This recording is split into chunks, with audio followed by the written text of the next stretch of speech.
السلام علیکم ورحمۃ اللہ وبرکاتہ۔ شیخ صاحب، فطرانہ کب ادا کرنا چاہیے اور کتنا ادا کرنا چاہیے؟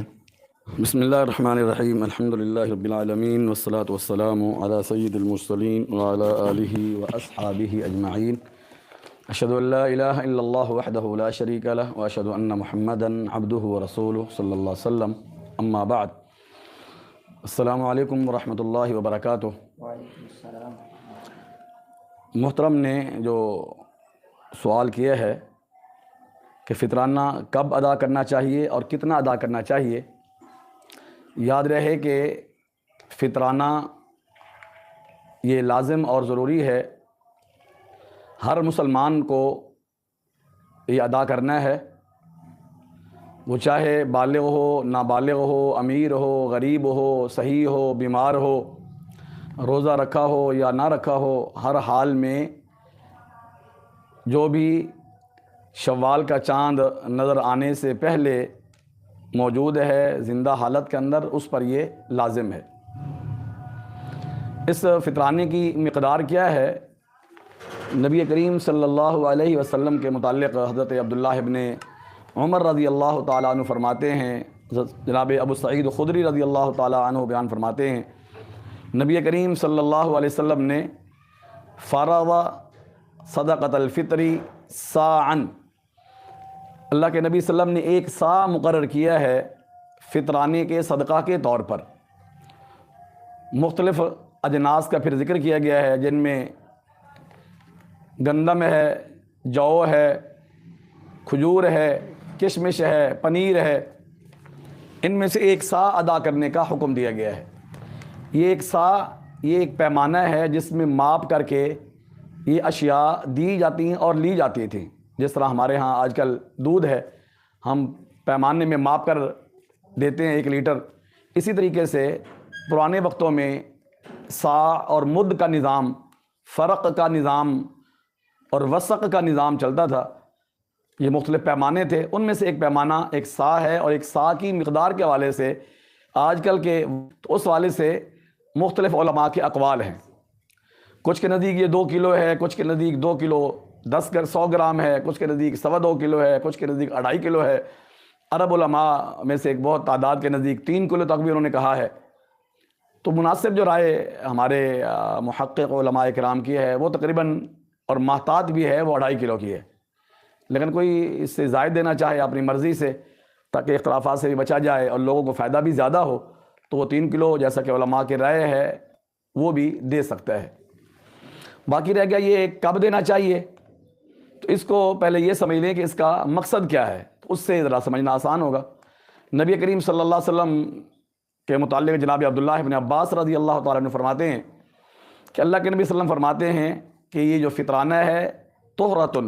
للصائم من اللغو والرفث وطعمۃ للمساکین، اس کی 2 حکمتیں ہیں۔ ایک تو روزے کی حالت میں روزہ دار سے اگر کوئی غیر اخلاقی باتیں ہوتی ہیں، کچھ حرکات ہو جاتی ہیں، تو اللہ رب العالمین کی یہ مہربانی ہے کہ اس کمی کو اللہ اس فطرانے کے ذریعے دور فرما دیتے ہیں، اور وہ انسان کے لیے پاکیزگی کا ذریعہ بن جاتا ہے۔ اور دوسری اس کی وجہ یہ بیان کی ہے کہ یہ مساکین کے لیے خوراک پہنچانے کا ذریعہ ہے۔ عید والے دن کیونکہ خوشی کا دن ہے، ایک تہوار ہے مسلمانوں کا، تو اس کے لیے غربا اور مساکین کا اسلام باقاعدہ خیال رکھتا ہے۔ تو بجائے اس کے کہ عید والے دن لوگ گھر میں کھانا نہ ہونے کی وجہ سے پریشان ہوں اور پھر عام دنوں کی طرح وہ مانگتے پھر رہے ہوں، تو وہ خوشی ماند پڑ جاتی ہے۔ جو ایک تہوار جو عید کا دن اللہ نے مقرر کیا ہے، اس خوشی کا موقع جو ہے اس کی خوشی کم پڑ جاتی ہے۔ تو اس حوالے سے شریعت نے یہ مقرر کیا ہے کہ تاکہ مستحقین تک یہ چیز پہنچ جائے عید کے موقع پر، تاکہ وہ عید والے دن کم از کم اس معاملے میں پریشان نہ ہوں۔ اب اس حکمت کو اگر پیش نظر رکھیں تو اس لحاظ سے یہی مناسب لگتا ہے کہ جتنا آپ نماز عید کے قریب اس کو ادا کریں گے اتنا یہ زیادہ بہتر ہوگا، تاکہ نماز عید سے فارغ ہونے کے بعد وہ حضرات اپنے کھانے پینے کے معاملات کو اس فطرانے کے ذریعے حل کر سکیں۔ اس لیے عبداللہ بن عمر رضی اللہ تعالیٰ عنہ فرماتے ہیں کہ اللہ کے نبی صلی اللہ علیہ وسلم حکم دیتے تھے، اور ہمیں حکم دیا جاتا تھا کہ نماز عید کے لیے نکلنے سے پہلے، اور ایک روایت میں قبل الغدو الی الصلاۃ، نماز کے لیے جانے سے پہلے ہم کیا کریں، اس کو ادا کریں۔ تو اس لیے اس کا افضل وقت جو ہے شوال کا چاند نظر آنے کے بعد اور نماز عید کے کھڑے ہونے سے پہلے، اور اس میں بھی بہتر یہ ہے کہ نماز عید سے جتنا قریب پہلے آپ دیں گے تاکہ جو مقصد ہے وہ فوت نہ ہو اور وہ حل ہو، تو اس لحاظ سے یہ زیادہ بہتر ہوگا۔ باقی اگر کوئی آدمی اس کو 1 دن یا 2 دن پہلے دینا چاہتا ہے تو اس کی گنجائش بھی موجود ہے۔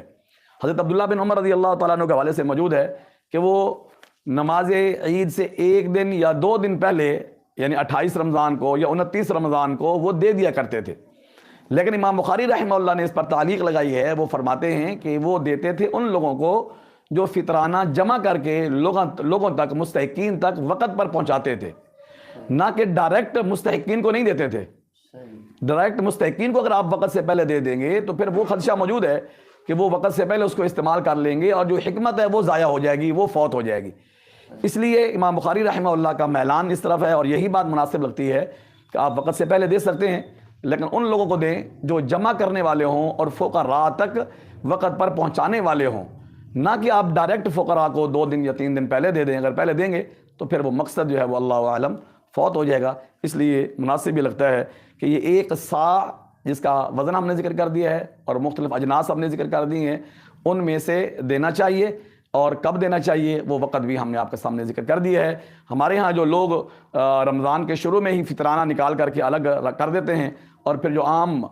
لوگ مانگنے والے بیچارے آتے ہیں تو کسی کو 10 روپے دے دیے، کسی کو 20 روپے دے دیے، یہ جو طریقہ ہے اللہ عالم یہ درست نہیں ہے۔ یہ فطرانے کی حکمت اور جو اس کا مقصد ہے، ہدف ہے، اس کو یہ ضائع کر دیتا ہے۔ اور پھر وقت سے پہلے کا آپ نے عمل کیا ہے، جبکہ شریعت نے اس کا ایک وقت بھی مقرر کیا ہے، تو اس کا خیال رکھنا چاہیے اور اس کے مطابق چلنا چاہیے۔ اللہ عالم۔